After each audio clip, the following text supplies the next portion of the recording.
So far, you've been calling functions from within the program by putting the function definition at the top of the program and then calling that function down below in the main program. However, what if we wanted to organize it a little bit better? And we could put all of our functions in its separate file. That way, we could reuse that file in multiple applications. We could even share that file with coworkers. Let's create a brand new file, and let's save that file, and we're going to call that file myfunctions.py. And this is going to contain functions that you write throughout your career that help you get your job done quicker. I'm going to paste some code in that we have in our chapter. And what this function does is it says it receives a date, and then it gets today's date, and then it calculates the number of years. Now, first of all, notice that we have an error on date time. And that's because we're using date time, but we need to import the date time module. So in your functions that you're working with, you might have to import other modules. This is a separate file that will contain all of our own functions, and you could have many import statements. Right now we only have one. So this function receives a date, it gets today's date, it then calculates today's date year minus the parameters year and stores that to iCalc years. Then it checks today's month compared to the past day's month, subtracts it, and sees if it's less than 0. If so, then we're going to subtract 1 from the number of years. And that's because, let's say that today was August 7th, 2020, and the date that we passed it was 9-1-2020. Actually, sorry, we'll do that, 2000. So when we subtract the number of years, iCalc years, which is today's day year, minus the past date year, is going to be equal to 20. However, the individual really is not 20 years old because they have not had their birthday yet. So then we say if today's month minus the date that was past month is less than 0, which that's equal to -1, then we have to subtract 1 year off of the age. So they're really not 20 years old, they're 19. Otherwise, if the month was the same, let's say that this was 8-10. So they're both August the 7th and August 10th. This was still equal to 20. This was the same month, and so when you subtract that, that's equal to 0, because August minus August is 0, 8 minus 8. So then we say, okay, let's check the days. If today's month is equal to the same month that we received, which it is, then we say if today's date is less than the day that we received, then subtract 1 from the year. Because the individual is really 19 years old and not 20 years old. And that's what this function is going to do, and then it returns the number of years that it calculated. Let's go ahead and save that file. And while we're there, let's go ahead and let's create another function and put it in that file. And we'll just paste that function in. This function is going to be called printAge. Make sure we put it all the way back so it's got its own block of code. It's called printAge. It receives 2 parameters, one called sPersonName, the other called iAge, and then it prints sPersonName concatenated with that string, the iAge turned into a string, and then the phrase old. So it would be like John is 20 old. In fact, let's change that and make that even probably more syntactically correct and say years old. So now in our Py file called myfunctions, I have two functions, calcage and printAge. I want to go ahead and be consistent with my naming standard. That's one thing you need to do, is always try to be consistent. And so there's our two functions, and they don't automatically execute. The only way functions execute is if something calls them. So I've saved that file. Let's now go make a new file, and this will be our main program. File, save as. And let's call it birthday.py.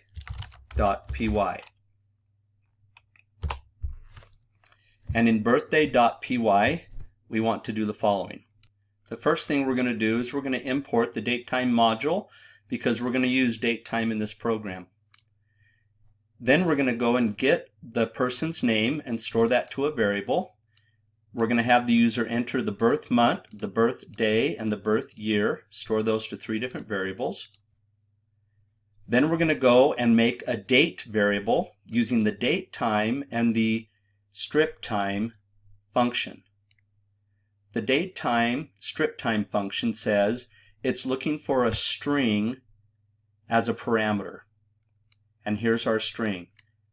I take whatever they typed in for the month, concatenate it with a slash, the day, concatenate it with the slash, and then concatenate with the year. So if they typed in 12/01/2020, I end up making this string. But then I also have to tell this function what format the string is in. And so I tell it that the format is in the month slash the day slash and year. And you notice I use a capital Y, because a capital Y represents 2020. You learned in chapter 7 in 7.4 date time that there's another function called strf time. And that function will actually allow you to format the date. And there's different parameters that it uses. For instance, it said %A, lowercase a, was a weekday. %capital A was the whole day. %M represented the month as a number. %D represented the day as a number. That was 12. And %lowercase y represented the last 2 years, and capital Y represented the full 4 digits. So by passing the parameter to the striptime function along with the string, we're specifying what the string looks like. It then takes that string, uses the format, and turns this into a date variable. It's not a string, it's not an int, it's not a float or bool, it's now a date variable. And since it's a date variable, we can pull things out of it. For instance, I can pull out the day, I can pull out the year, I can pull out the month, because I have all of those attributes that I can work with for that date variable. Then we pass the date variable to the calcage function. Now we have a problem because it's red. It says, I don't know who calcage is. And the reason it doesn't know who calcage is because we need to import calcage. And so we need to say from myfunctions import calcage. We're good on calcage now. But if you notice, we still have a problem on printAge. Make sure you change that. We did that in the last sample because we wanted to be consistent. We want printAge to be used also. However, it doesn't understand who printAge is. So we also need to import printAge. And so when you create another Py module that contains functions, you have to import it, but you say from the file name, here's our file that has our functions, from the file name, import all of the functions you want to use. Now you might think that's crazy. You're going to have to type in all those functions? Yes, unless you want to use the asterisk. Now what the asterisk does is it says go out to that file and grab every single definition that exists in that file and make it available. That's awesome, but it's really lazy. And it actually brings in a lot more overhead rather than specifying each function that you really want to use. So we're going to go ahead and do it the right way, and we're just going to specify each function we want to bring in. Now that we have imported the myfunctions and the actual functions in the myfunction file, we have access to them. So we're going to calculate the birth date. We're going to make that birth date first. We're going to send the birth date to this function. It's going to come over here and calculate the number of years old. It's going to return the number of years old and store to that variable. Then we're going to call the printAge function. We're going to pass the name they entered in up here and the number of years that were calculated, and it's going to print that information. Let's see if it actually works.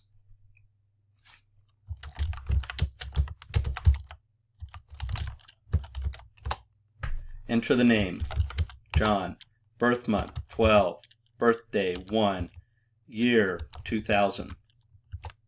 John is 19 years old. Let's try it again. Let's do Jane.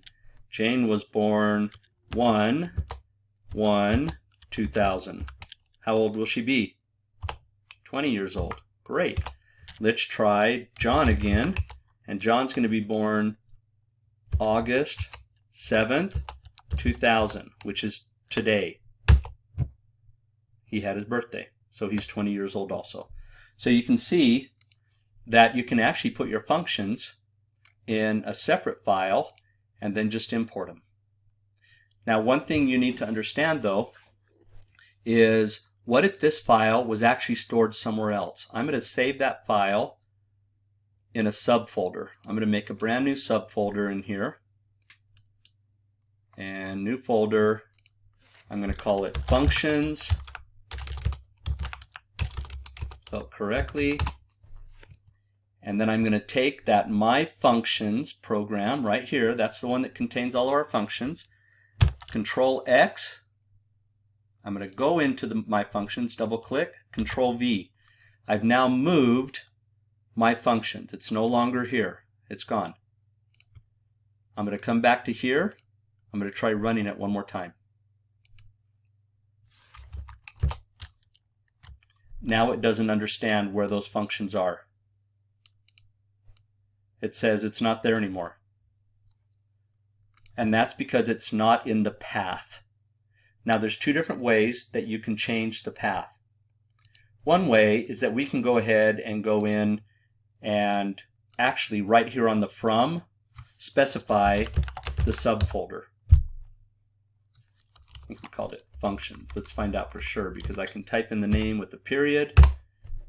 So this says go to the subfolder functions and now find my file. Let's see if that works.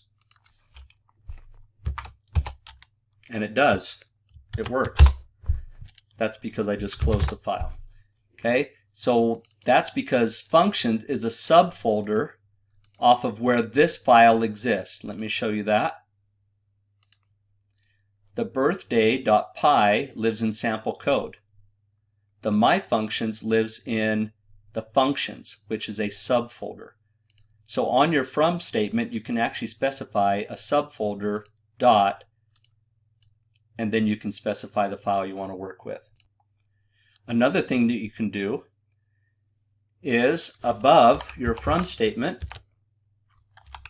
we could actually import the sys module, which stands for system, and then we could say go to the system module, access the path, and append where you'll find that subfolder. And that's because the functions is within the sample code, which is where I'm storing all my programs, which is in that folder, in that folder, in that folder, in that folder. So as long as you know the path, you could actually figure out how to append to the system, meaning that all I have to do now is specify the my functions. I don't have to put a path, a subfolder, or anything, but I can specify my functions and then import the files from there. Let's see if that works. Enter the name, John. Birth month, 12/1/2000. And it works. And that's because I appended the path of where my functions are. I called it functions. You can call it anything, but I called mine functions. So I appended that folder, that path, onto my search path that Python uses to go and find modules. Now, if you don't know where your path is, one thing you could do is you could open up Internet Explorer. You could go find that path, and within your path, here's functions, right mouse click, choose properties, and that shows you the path right there. And all you have to do is you ignore the drive, you copy that whole path, you paste it in, and then you change all of the backslashes to forward slashes.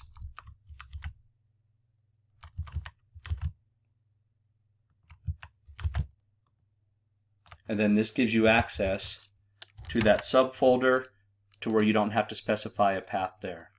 We ran that again just to prove that it works. It works. And so forth. Control Z. And that's how you can put your functions in its own file, and it doesn't even have to be in the same folder that you're writing your program.